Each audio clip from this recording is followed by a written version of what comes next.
Today's episode of the Bleav in Steelers podcast is brought to you by betonline.ag. And week 2 of the NFL season is almost all wrapped up. We're almost into week 3. We've got Monday Night Football tonight. But if you want to place a bet on the gridiron action, BetOnline is the place to do it. Yeah, I'm betting that Aaron Rodgers is going to have a good night tonight. And the only place I'm going to go is BetOnline. And Ike, I know you're headed back from Pittsburgh right now, so we're taking the Bleav in Steelers podcast on the road today. But if you want to place a bet on the action, head to the website or use your mobile device to sign up today to receive your 100% welcome bonus. That's double your initial deposit just for signing up. Don't forget to use promo code NFL100. BetOnline, your online sportsbook experts. Today's episode of the Bleav in Steelers podcast is also brought to you by our friends over at Balance 7. And Ike is a former professional athlete. You know all about the importance of replenishing and refueling after workouts. Balance 7 lets athletes all over the world do just that. Yeah, I wasn't able to get a workout in, but I'm still going to use my PA7 to get my protein and refuel my body. So make sure y'all get that PA7 in yours. And right now, if you go to balance7.com and use the promo code Bleav, that's BLEAV, you'll get $10 off their 32-ounce bottle. The bottle lasts 11 days, which is a great amount of time to feel the effects of the pH balancing drink. Again, that's balance7.com and use the code Bleav, BLEAV at checkout. All right, cue the music. It's time to start the show.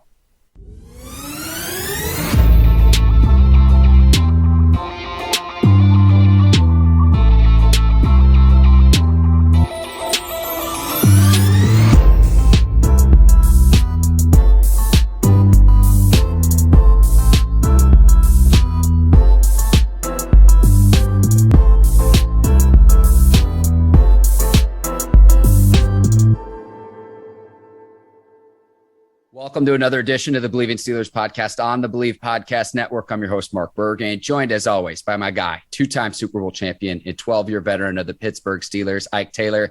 IT recording this the Monday after the Steelers loss at home to the Las Vegas Raiders. And you're on the road headed back. You were at the game at Heinz Field this weekend, just like we thought, right?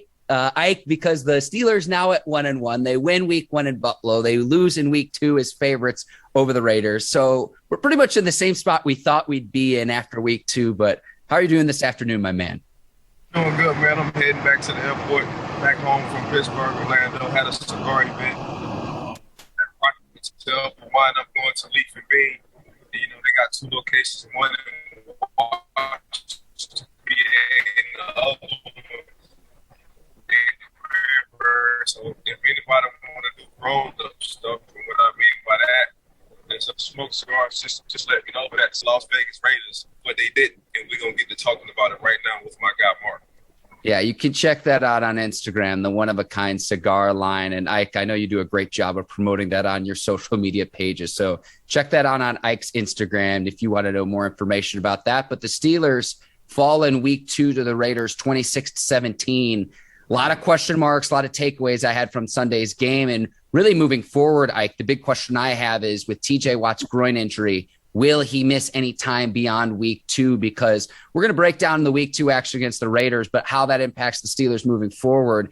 Team's best defensive player didn't play for much of the game on Sunday in week 2. That hurt him. The reason why that hurt him, when you need a guy that's going to come in clutch moments, is TJ Watt.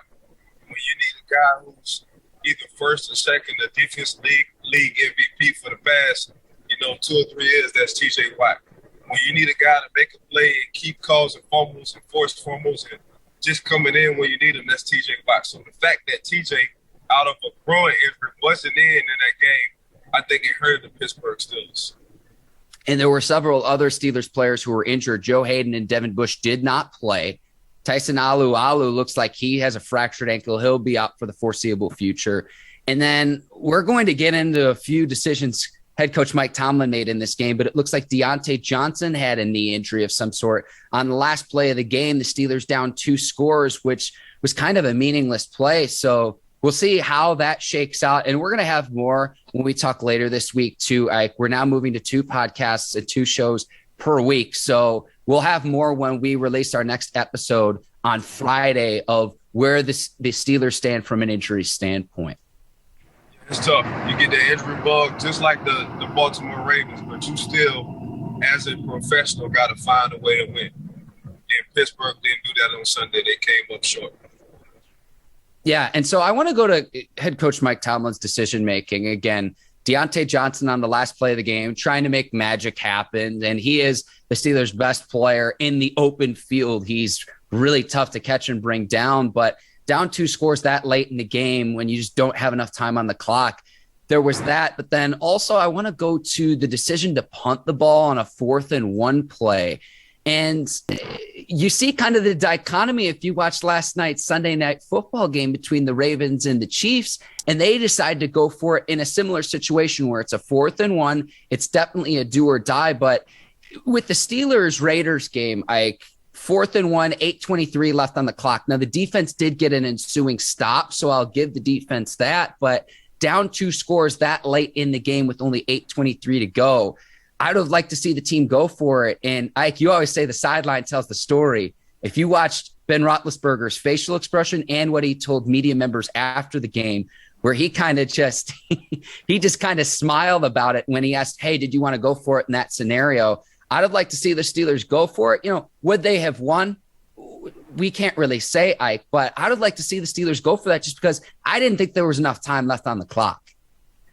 Yeah, so if you ask any offensive player, they would go for it on 4th down all the time. They wouldn't even have team. But at the same time, in certain moments, and it's a feel for it. And it's the reason why Ben didn't say too much of that situation, because I'm sure, and you can just see Ben shaking his head if you watch the game, that he wanted to go for it on 4th down. So me personally, I'm just kind of surprised that Ben kind of didn't shoot a punt team off and say we're going for it regardless. But you got to listen to your boss man, who is the head coach with Coach T. But as a player and how Ben walked off the field, it looked like he wanted to go for that.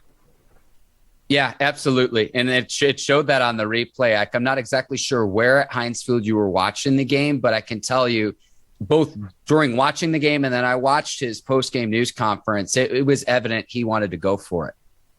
Yeah, no question. I think at a certain point in time, sometimes you just got to let the players instinctively have their own call to make that play, especially with an 18-year veteran like Big Ben. So, me personally, I thought the Pittsburgh Steelers should have went for it on 4th at that particular moment. Could you hear it from the fans too at Heinz Field, Ike? Because you could hear it a little bit on the broadcast, but what did you hear at the actual stadium? Well, actually, I was at my cigar event, but I was watching. Okay. I was watching the game on TV, but I always check, and we talk about this all the time, Mark. I check the players' body language, and the body language from 7 was, man, I wanted to go for it on 4th and down, or why are we not going for it on 4th and down, especially the momentum that the Las Vegas Raiders had on the offensive side. Yeah. And again, you compare that to what happened in the Sunday night game between the Raiders and the Chiefs, where, again, Mike Tomlin decides not to go for it, and then Harbaugh asks Lamar Jackson, hey, you want to go for it? And like you said, Ike, an offensive player is always going to say, hey, let's ride, let's do this. But again, that late in the game, I thought it was a do-or-die situation. The Raiders, again, didn't score on the ensuing drive, but chewed more time off the clock. And it was at that point the Steelers were battling time so much as they were battling a 2-score deficit at that point in the game. Yeah, that was a tough situation as a head coach. So I'm going to go from a Coach Tomlin standpoint. Your defense has been playing well for the most part, even though you're down a couple of guys, Devin Bushes, the Joe Haydens, and then TJ wind up getting hurt. But at the same time, man, them guys being the head coaches, they get paid to make them executive decisions. The executive decision on that 4th and 1 was not to go for it. All right, Ike, we're going to move on to our next segment. And I know both you and I are really excited about this. So we're going to call this Taylor Talk. It's almost like a chalk talk. And we're going to have a play breakdown of Henry Ruggs' 61-yard touchdown reception against that Steelers defense. Now, I'm going to set it up for you. The Raiders at their own 39-yard line, 9:41 left in the 4th quarter on a 3rd down and 10. The Raiders lead 16-14 at this point in the game. What did you see from this play? Again, a 3rd and 10 scenario. Steelers looking to get off the field and get the offense back the football, only down 2 points. But what did you see here on this play? So So what I saw on this play, Mark, and what I want to show the viewers was, the Las Vegas Raiders had a tight formation. And what I mean by tight formation is all 11 guys are inside the numbers. So when you're inside the numbers, usually you have a lot of crossing routes. If you're looking from how we're looking at it, on the right side, the left side of the defense, it's a trips formation, meaning they got 3 receivers to one side, and on the back side, they only have 1 receiver. So if I'm scouting a Minka Fitzpatrick, I know Minka's very aggressive. He's very instinctive, and he likes to make plays. He's been doing that his whole career, even from the standpoint of Alabama. So what I'm going to do as an offensive coordinator, I'm going to use that to my advantage. So I thought on that play, and this is the detailed part of the NFL football. Coach DeBoer used to always talk about false steps. And as a secondary guy, your first step, if it's not a run, should never be up. Your first 2 steps should never be coming forward. So I thought the only reason why Minka got beat on this play, 1, because he's very instinctive and because he likes to make plays. 2, he came 2 steps up forward. Now, when you're playing a deep field of safety, especially this formation, my first thing need to be 3 steps back. So it was only a step or 2. And if you can roll a play, run this play, it was only a step or 2 that Minka came up. Now, them first 2 false steps put him in a bad situation. You got a guy running the out, you got a guy who's running in the middle of Minka, and you got to know your personnel. And you got Ruggs on the outside, and we all know Ruggs can run fast coming from out of Alabama. So they used that formation. They used Minka's strength, which is being aggressive and being instinctive, against him on that play. Now, coming from a defensive coordinator or a DB coach, you got to tell your guys every time, don't ever take a step forward as a DB. You always want to take at least 2 to 3 steps back. But Coach DeBoer used to say, man, it's always a game of inches. And them first couple of steps might have lost 6 to 12 inches off of making that play right there. He was 2 or 3 steps short on a guy like Ruggs the third. And that's what happened on that 61-yard touchdown. So, Ike, just for the viewer so they understand this, what is Minka's responsibility in this defensive formation for the Steelers? What is he responsible from a pass coverage standpoint on this play? So they're running a cover 3, and a cover 3 is 4 under, which is usually underneath umbrella with your linebackers, 3 deep. Now the 3 deep guys on your right corner, left, and your middle post. So nothing in the middle should get past Minka, and Minka was at fault on that play. Gotcha. And you can see his eyes kind of fooled him, Ike, that he's looking at the other route underneath.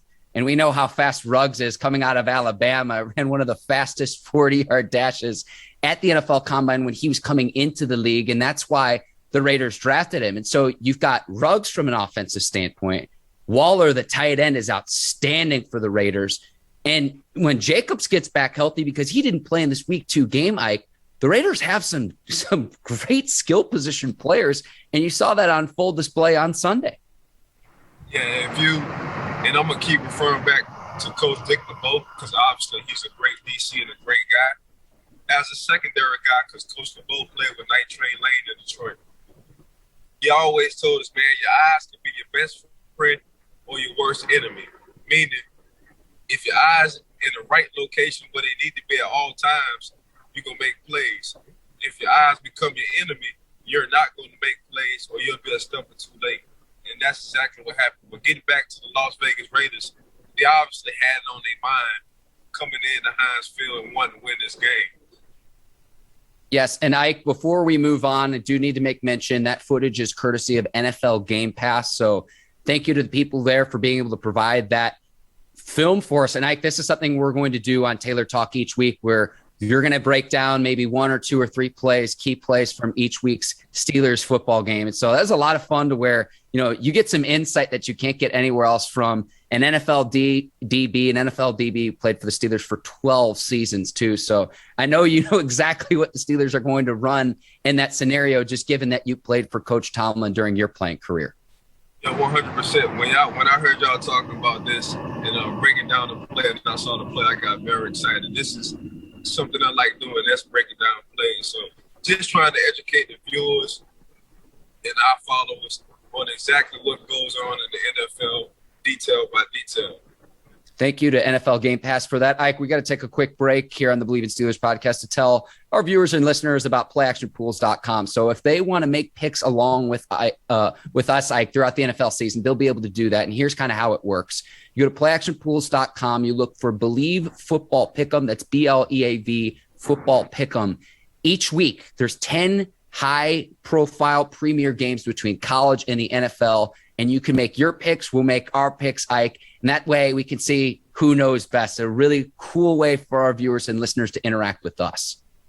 Since we in football season, and usually the teams who make it to the postseason, they got a lot of play action passes and play action plays going on. So you might as well go to play action pool and get your bet in. And Ike, you know this, the king of swag. You always have cool shades on. Whoever gets the most picks correct each week will win a pair of electric sunglasses and a pair of DC shoes. Well, you know, sitting down there in the sunny state of Florida, we always got to wear the shades, so you might as well go get you some. Again, playactionpools.com. Sign up for the contest. Bleav, BLEAV Football Pick'em. Ike, back to the podcast. A few other things I wanted to get to. Chris Boswell, the epitome of consistency, making a 56-yard field goal, the longest in the history of Heinz Field. And we talked before the season, he's got a new placeholder in Presley Harvin in the third. He's got a new long snapper in Christian Kuntz. And he's just been the epitome of consistency for the last several years for the Steelers. And he kept them in the game, cutting the deficit 23-17 late in the fourth quarter. He at least gave the Steelers a shot, making a 56-yarder with the game on the line. Look, I know Justin Tucker across the divisions, probably the NFL's best, but Chris Boswell ain't far behind. And it was great to see him at least keep the Steelers in the game on Sunday.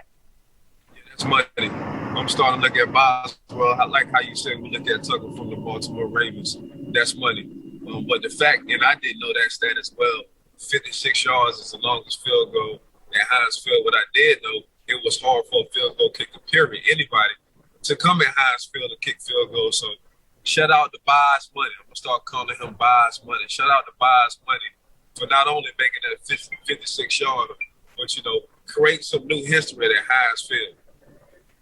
Just a few more things we need to get to before we preview the show later this week, Friday's episode, before the Week 3 matchup, the Steelers and the Bengals. Trey Turner getting kicked out, ejected from the game, and this came on Najee Harris's first career touchdown. Turner gets ejected. Apparently someone spit in his face. Mike Tomlin and John Gruden were both mad.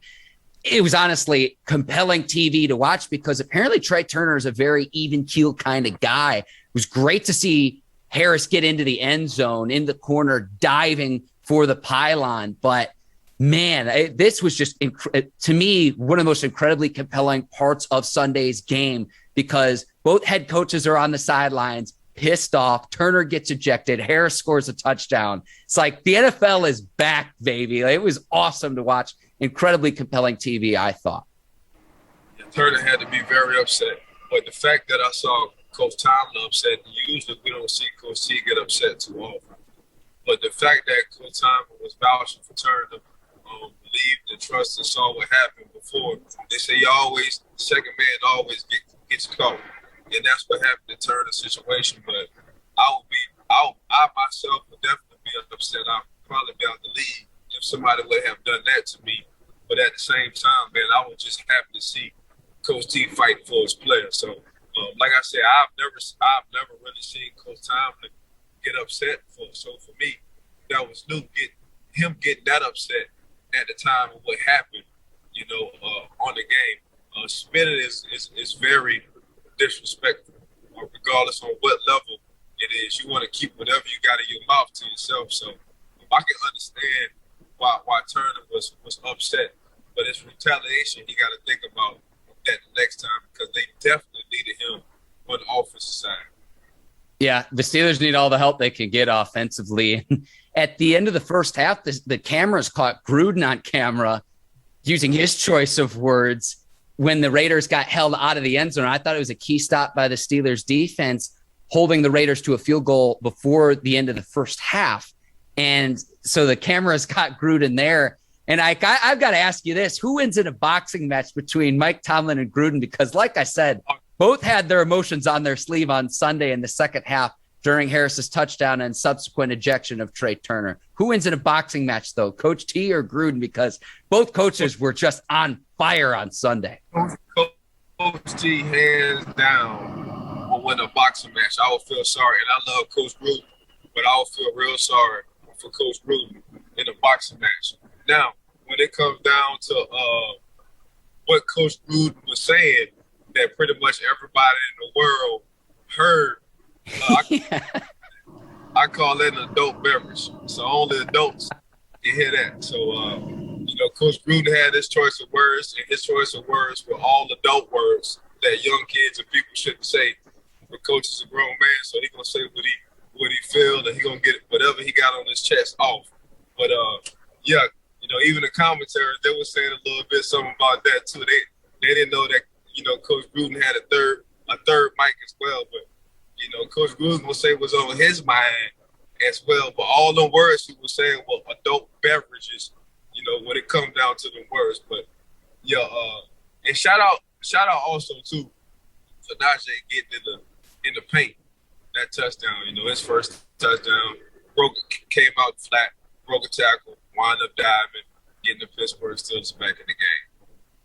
Yeah, our guy Ian Eagle on the broadcast handled it masterfully with Gruden, using his choice of words that he used. Someone, Ian Eagle, we've had here on the Bleav in Steelers podcast. If you go and search for that episode, he was kind enough to join us about a year ago during the pandemic, too. So he handled it wonderfully on the broadcast.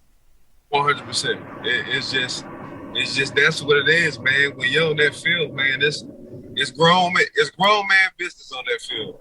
Whether it's a choice of words or whether it's contact in football, and that's free pay-per-view.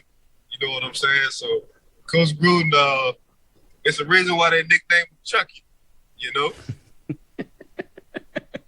Ike, week 3, the Steelers will host the Cincinnati Bengals, first division matchup of the 2021 season. We're not going to do a full breakdown on today's show. Again, that will be later this week, but I want to leave our listeners and viewers with this. If you look at the rushing totals of the Steelers from the 2020 season, 250 yards through the first 2 games. This season, in 2021, only 114 rushing yards through 2 weeks of the season, something I would like to see improved upon. And just the overall offense, like Big Ben said after the game, just needs to be better moving forward, because I think the defense is actually pretty stout. But if you get left on the field, and we talk about it all the time in terms of the importance of establishing the run. In the first 2 weeks of the season, the Steelers have lost time of possession. I certainly think that's part of it. Defense gets tired and can't keep the offense out of the end zone for forever. Something we're going to talk about when our episode comes out on Friday, previewing the Steelers and the Bengals. Yeah, something got to change, Mark. And what I mean by that is, when the Pittsburgh Steelers came out in their first possession, they passed the ball twice. And me thinking, man, if you want to get back to dominating in the old school Pittsburgh Steelers football, and the reason why, you get to the postseason, you got to establish the run. You establish the run to get to the pass. But for some strange reason, the Pittsburgh Steelers, they wanted to establish the pass instead of the run. Ike, we're going to have that full breakdown on Friday's episode, but glad you can join us here while you're on the road headed back to Florida. I know you're in Pittsburgh right now, but always fun chopping it up week in and week out with you. Want to give you a shout out. The folks over at the Bleav Podcast Network, our team over at Brinks TV, led by John Brinkus, Courtney Vargas, our guy Herbert behind the scenes, and those folks over there. And then we've got all of our sponsors to thank as well: Bet Online, PlayActionPools.com, and Balance 7 as well. I think I nailed it there, Ike, but I think in terms of all the shout outs that we need to give. You nailed it. You hit it on the head, as you always do, Mark. But shout out to Miss Courtney and her crew from Brinks TV, Bleav in Steelers podcast. Shout out to you as well, Mark. And make sure y'all rate and review. Make sure y'all treat us with the 5-star, just like how y'all like y'all food in hotels. I appreciate that. And I can tell the people in your vehicle right now are doing just that. They're signing up to be able to watch the show, download the podcast. I know they're doing that. that and smoking cigars as well. So make sure y'all go to Howard G Cigars to get your one of a kind or your Black Moses. Make sure if you're in the state of Pittsburgh or the city of state of Pennsylvania, but in the city of Pittsburgh, make sure y'all check out Leaf and Bean, man. They got a location, in Washington, PA, just as well as Cranberry. So right now I'm smoking before I get on this plane this one of a kind cigar. Ike, you're my guy. I appreciate you. For Ike Taylor, I'm Mark Bergin. Thank you for listening to the Bleav in Steelers podcast. We will see you later this week to preview Bengals and Steelers. Take care, and so long, everybody. Peace.